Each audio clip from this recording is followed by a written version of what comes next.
immer so leef.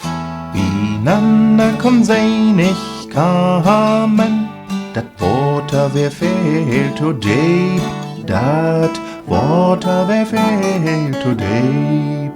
Du kannst ja Gott schwimmen, mein Liebsten, so schwimmen herüber zu mir. Van Nacht schall in Fackel herbrennen, der See zu beleuchten für die, die See zu beleuchten für die. Du wär auch in falsch Nunnen, des liegt sie ganz sacht nur des Tell und dämmte dat Licht für ut, de König som bleef in de See, de König som bleef in de See. De Dochters Proktau de Moder, min Hart dat deit nie so sehr. Laat mi in de Lucht gaan te wandeln, wohl an de Kant von dat Meer, wohl an de Kant von dat Meer.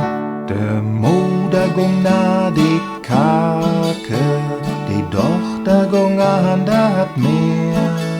Sie gong so allein und so traurig, dat harte, dat deit ihr so weh.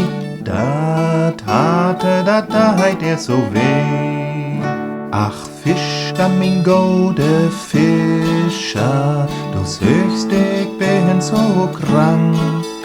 Du kannst ja und musst mir helpen, set ut din Fischer net umfang, set ut din Fischer net umfang. Für jo will ich tagelang fischen, verdien ich auch nix als Gottes Lohn. Hey, smäht sie net in dat Water und fung den Dogenkönigssohn und fung den Dogenkönigssohn. Sie nehm ihren Liebsten in Arm und küsste sin blecke Mund.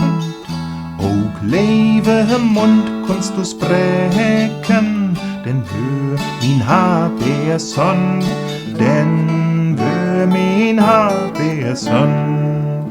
Sie drückte ihm fest an der Harte, dat gierte er so doll. Und wieder kon sie nicht leben, sie sprung mit ihm in dat Meer, sie sprung mit ihm in dat Meer.